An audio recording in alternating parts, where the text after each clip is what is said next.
வணக்கம் மக்களே, welcome to கைமணம்.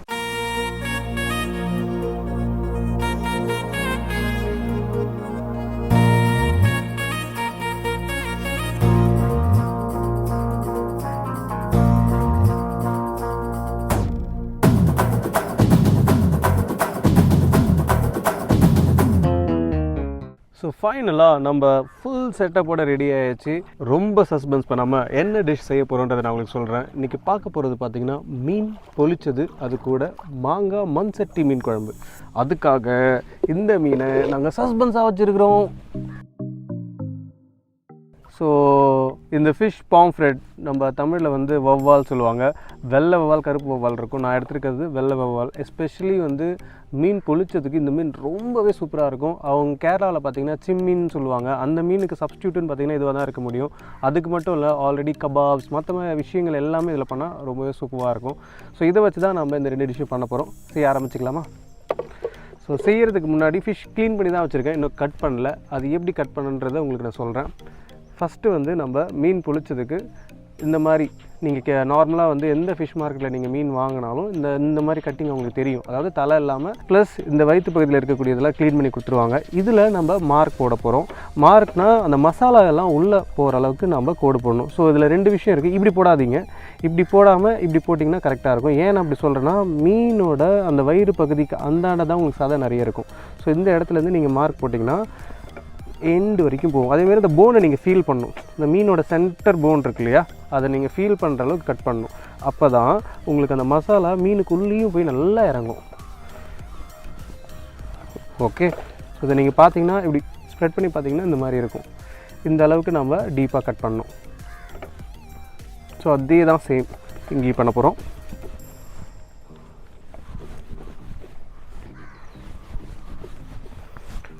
So இவ்வளோ தான். இதுதான் நம்ம பொளிச்சதுக்கு பண்ணியிருக்க கட்டிங். நெக்ஸ்ட்டு குழம்புக்கு நம்ம மீன் வச்சுருக்கோம், அதையும் நம்ம கட் பண்ணிக்க போகிறோம். இதில் இன்னொரு விஷயம் என்னென்னா, இந்த ஹெட்டு நிறைய பேர் என்ன பண்ணுறீங்கன்னா வேணான்னு சொல்லிட்டு போடாமல் விட்டுறீங்க. அது வந்து நீங்கள் சாப்பிட்லனா கூட குழம்புக்கு வந்து ஒரு டிஃப்ரெண்ட் டேஸ்ட்டை கொடுக்கும். அந்த கன்சிஸ்டன்சி அந்த குழம்புக்கும் நிறைய இருக்கும். ஏன்னா இதில் இருக்கக்கூடிய கண் பகுதி ப்ளஸ் அதில் இருக்கக்கூடிய ஹெட்டிலெல்லாம் பார்த்திங்கன்னா ஒரு ஜெல்லி மாதிரி ஒரு கண்டென்ட் இருக்கும். அது வந்து குழம்புக்கு வந்து ஒரு திக்னிங் மாதிரி ஆகிடும். ஸோ கண்டிப்பாக நீங்கள் சாப்பிட்லனாலும் கண்டிப்பாக குழம்புல தலையை போடுங்க. ஸோ இப்போ இதை கட் பண்ண ஆரம்பிச்சிக்கலாம்.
க்ளீன் பண்ணி அதுக்கு மஞ்சத்தூள் உப்பு போடுறது ஜென்ரல் ப்ராசஸ் தான். இதுக்கப்புறம் நம்ம தனித்தனியாக அதுக்கான மசாலாஸை ரெடி பண்ண போகிறோம். ஸோ குழம்புக்கு வந்து இது மசாலான்னு கிடையாது. குழம்புக்கான ஒரு கன்சிஸ்டன்சியில் நம்ம ரெடி பண்ணதுக்கப்புறம் டேரெக்டாக மீனை இறக்கி விட்டு ஆஃப் பண்ணிட்டு போகிறோம். எஸ்பெஷலி புளிச்சதுக்கு மட்டும்தான் அந்த மேரினேஷனுக்கு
சேர்க்க போகிறோம்.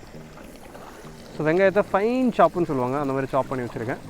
இந்த வெங்காயத்தை சேர்த்துட்டு இதை நல்லா நம்ம வதக்க போகிறோம். அதுக்கு முன்னாடி ஆஸ் யூஷுவல் வெங்காயத்தை சேர்த்தா கரெக்ட், கொஞ்சம் மஞ்சத்தூளையும் சேர்க்கணும். சேர்த்தாச்சு. இப்போ இது கொஞ்சம் வதக்கட்டும். மீன் குழம்பு நிறைய வெரைட்டிஸ், நிறைய ரெசிபீஸ், அதை தாண்டி நிறைய வேரியேஷன்ஸ் இருக்கும். ஸோ அதில் வந்து எந்த மீன் குழம்பு பெஸ்ட்டுன்றதை தாண்டி பாரம்பரிய மீன் குழம்பு நீங்கள் கண்டிப்பாக ஒரு வாட்டி ட்ரை பண்ணி பாருங்கள். ட்ரை பண்ணி பார்த்துட்டு அதுக்கப்புறம் நீங்கள் எவாலுவேட் பண்ணுங்கள். இப்போ இருக்க வந்து மீன் குழம்புகள் நிறைய பார்த்திங்கன்னா இந்த வடகம்லாம் எதுவுமே இருக்காது. அதே மாதிரி வந்து நல்லெண்ணெய் போட்டு செய்ய மாட்டாங்க. அதே மாதிரி வெந்தயம் போடவே மாட்டாங்க.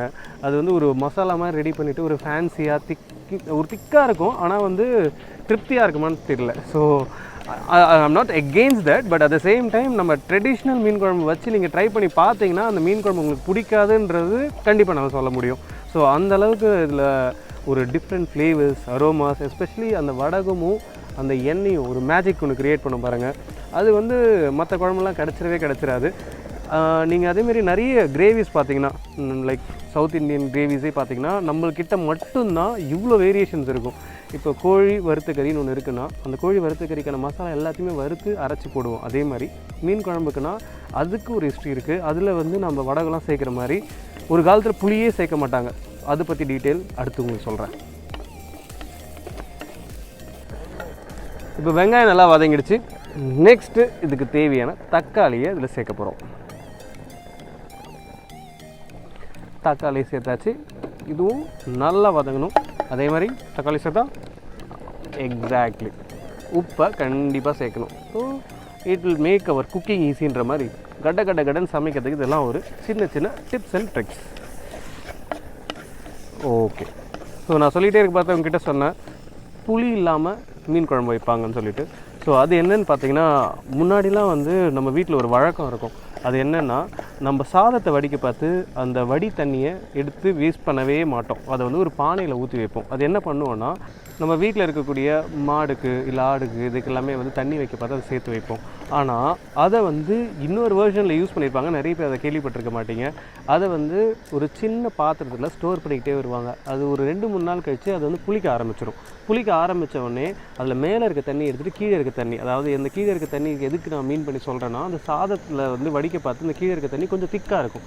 அதை எடுத்து ஊற்றி குழம்பு வைப்பாங்களாம். அதில் இருக்கக்கூடிய புளிப்பு, அந்த திக்னஸ், இது எல்லாமே டிஃப்ரெண்ட்டாக இருக்குமா. அதை வச்சு தான் மீன் குழம்பு பண்ணியிருக்காங்க நிறைய பேர். ஸோ அந்த ரெசிபி இப்போ நம்ம வழக்கத்திலே இல்லை. அது வந்து நிறைய பேருக்கு தெரியவும் தெரியாது. ஏன்னா நம்ம புளியை வச்சு சப்ஸ்டியூட் பண்ணதுனால. பட் புளியை வச்சு இருந்தது ரெசிபி, இல்லைன்னு நான் சொல்ல மாட்டேன். ஆனால் அந்த மாதிரி ஒரு ரெசிபி இருந்ததுன்னு யாருக்குமே தெரியாது. அதுதான் நான் சொல்ல வந்த விஷயம். ஸோ இப்போ தக்காளியும் நல்லா வதங்கிட்டே இருக்குது. நெக்ஸ்ட்டு நம்ம என்ன பண்ண போகிறோம்னு பார்த்தீங்கன்னா, ஒரு புளி கரைசல்ன்றதை தாண்டி புளி கூட கொஞ்சம் குழம்பு தூள் எல்லாத்தையும் சேர்த்து ஒரு கரைசல் மாதிரி ரெடி பண்ணிக்கிட்டு அவங்கள இதோடு ஊற்றி நல்லா கொதிக்க வைக்க போகிறோம். கொதிக்க வச்சதுக்கப்புறம் நம்ம ஸ்பாட் செக் பண்ண பார்த்து நிறைய விஷயங்கள் செக் பண்ணுவோம். அதே மாதிரி நம்ம சமைச்சிட்ருக்க இடம்ன்றதை தாண்டி நமக்கு பின்னாடி ஒரு மயில் நாங்கள் பார்த்தோம். இப்போ அந்த மயில் அழகாக சவுண்டு மட்டும் எங்களுக்கு கேட்டுகிட்டே இருந்தது. என்னடா மயில் சத்தம் கேட்குது, மயிலை காணோன்னு பார்த்தா இப்போ தான் விஷுவலாக பார்க்க ஆரம்பிச்சிருக்கோம். ஸோ அவர் வந்து ஹாய் சொல்லிட்டு போனார் நம்மளுக்காக. இந்த மாதிரி ஒரு ஆம்பியன்ஸ் ப்ளஸ் இந்த மாதிரி வந்து நிறைய விஷயங்களை தான் நம்ம சிட்டியில் மிஸ் பண்ணுறோன்னு நினைக்கிறேன். அண்ட் குக்கிங்கிறதை தாண்டி இது வந்து ஒரு நேச்சர் அட்வென்ச்சர்னே சொல்லலாம். உங்களுக்கு அது ட்ரீட்டாக இருக்கும். வேறு யார் வராங்கன்னு தெரில, பார்ப்போம்.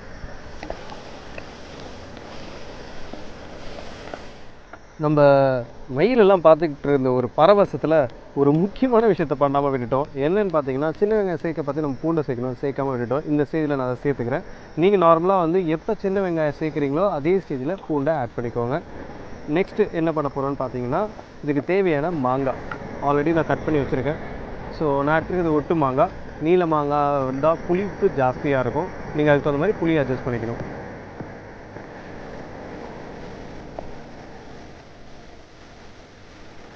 ஸோ இவங்க வதங்கிட்டே இருக்கிறதுக்குள்ளே நம்ம ஒரு கரைசல் ரெடி பண்ண போகிறோம். என்ன கரைசல்னு பார்த்தீங்கன்னா, ஆல்ரெடி நம்ம ஒரு எலுமிச்சம்பழம் சைஸில் புளியை எடுத்து தண்ணியில் நல்லா ஊற வச்சு கரைச்சி வச்சுருக்கோம். அது கூட நம்ம குழம்பு தூள், உப்பு எல்லாத்தையும் சேர்த்து நல்லா கரைச்சிக்கிட்டு இந்த குழம்புல ஆட் பண்ண போகிறோம். ஸோ ஃபஸ்ட்டு இப்போ இதுக்கு தேவையான குழம்பு தூள் நம்ம ஒரு மீனுக்கு குழம்பு செய்கிறோன்றதுனால அதுக்கு தகுந்த அளவு நான் போட்டிருக்கேன். நீங்கள் எத்தனை மீன் செய்கிறீங்களோ அதுக்கு தகுந்த மாதிரி நீங்கள் மல்டிபிள் பண்ணிக்கலாம். கொஞ்சமாக மஞ்சத்தூள். ஆல்ரெடி நம்ம தக்காளி போட்டோடனே உப்பு போட்டிருக்கோம். அந்த உப்பு எவ்வளோ இருக்குன்றதை மைண்டில் வச்சுக்கிட்டு நீங்கள் உப்பு சேர்த்துக்கோங்க, அதிகமாக சேர்த்துறாதீங்க. உப்பு சேர்த்ததுக்கப்புறம் கொஞ்சமாக மிளகுத்தூள் அண்ட் கொஞ்சமாக சில்லி பவுடர், இது வந்து கொஞ்சமாக காரத்துக்காக, அண்ட் தனியா பவுடர். இது வந்து ஆல்ரெடி குழம்பு தூளே சில பேருக்கு இருக்கும், ஸோ அதனால் ஆட் பண்ண தேவையில்லை. ஆனால் இந்த மாதிரி நம்ம கொஞ்சம் எக்ஸ்ட்ராவாக ஆட் பண்ண பார்த்து கொஞ்சம் கலர்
உள்ளே போட்டுட்டு அதுக்கப்புறம் என்னென்னு எங்களுக்கு எக்ஸ்பிளைன் பண்ணுறேன்.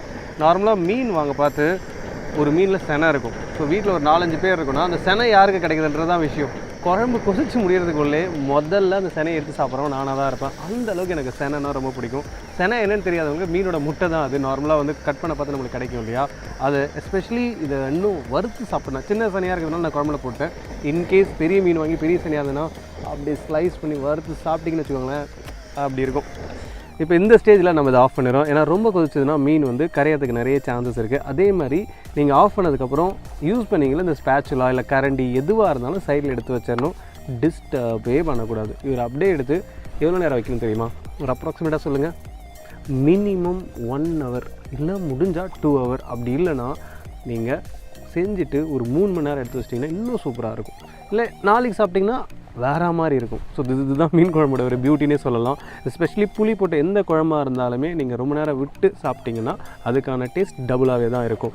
ஸோ இப்போ என்ன ப்ராசஸ் நடக்கும்னு பார்த்தீங்கன்னா, மீனில் இருக்கக்கூடிய சாறு எல்லாமே குழம்புல இறங்கும், குழம்புல இருக்கக்கூடிய டேஸ்ட்லாம் மீனில் இழுக்கும். இந்த ப்ராசஸ் நடக்க பார்த்து நம்ம டிஸ்டர்ப் பண்ண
ரொம்பவே சூப்பராக இருக்கும். இல்லை நீங்கள் பேஸ்ட்டாக போட்டாலும் ஒன்றும் இஷ்யூ கிடையாது.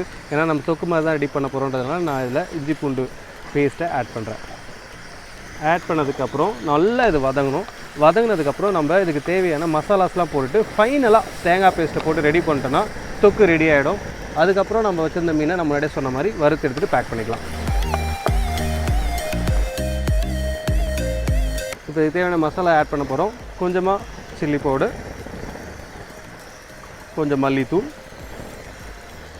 கொஞ்சமாக பெப்பர் பவுடர், கொஞ்சம் சீரகத்தூள், இந்த மசாலாவுக்கு தேவையான அளவு உப்பு, மஞ்சத்தூள், இது எல்லாத்தையுமே சேர்த்து நல்லா நம்ம வதக்க போகிறோம். ஃபைனலாக தேங்காய் பேஸ்ட்டை போட்டு எடுத்து வச்சிட்டோன்னா நம்மளுக்கு மசாலா ரெடி ஆகிடும்.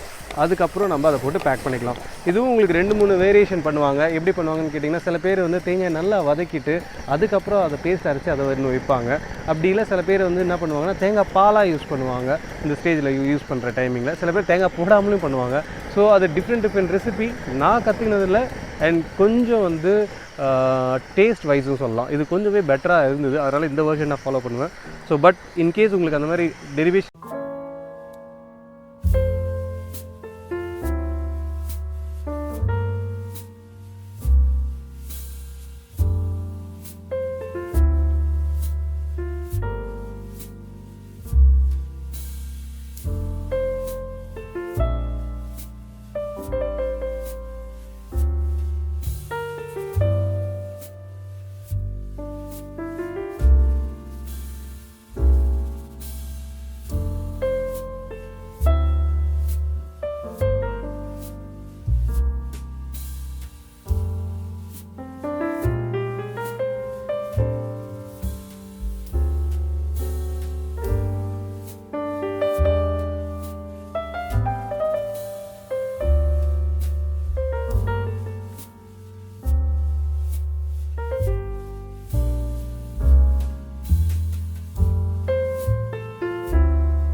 இன்கேஸ் இந்த மீன் வந்து இந்த ஸ்டேஜில் நீங்கள் எடுத்து பேக் பண்ணி வச்சுட்டு அதுக்கப்புறம் குக் பண்ணணும்னு நினச்சிங்கன்னா இந்த ஸ்டேஜில் தான் நீங்கள் பேக் பண்ணி வைக்கணும். அதுக்கப்புறம் நீங்கள் ரீஹீட் பண்ணி கொடுத்தீங்கனாலே போதுமாக இருக்கும்.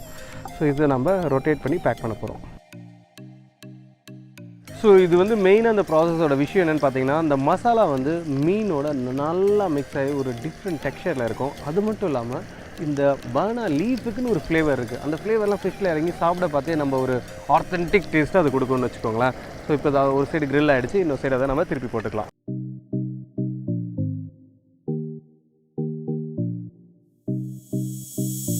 ஸோ இந்த இந்த மாதிரி பேக் ஆகி சூப்பராக சீல் ஆகி குக் ஆகிடுச்சு பார்த்தீங்களா.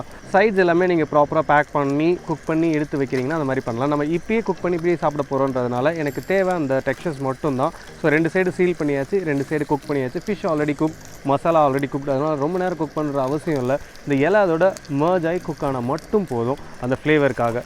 ஸோ இது ஆல்மோஸ்ட் ரெடின்னு தான் சொல்லலாம். ஸோ இந்த டைமிங்கில் எப்போதுமே நான் ஒரு சின்ன விஷயம் பண்ணுவேன். ஸோ அது கொஞ்சம் வந்து கிடிஷாக இருக்கலாம், ஆனால் அது எனக்கு பிடிக்கும். இப்படி வெந்துகிட்டே இருக்குது பார்த்து, பேக் பண்ணது பரவாயில்லன்னு சொல்லி திருப்பி வெந்துடுச்சான்னு ஓப்பன் பண்ணி பார்ப்பேன். பார்த்தீங்களா, இந்த தண்ணி இந்த விஷயங்கள்லாம் பார்த்தாலே உங்களுக்கு ஒரு ஐடியா கிடைக்கும்.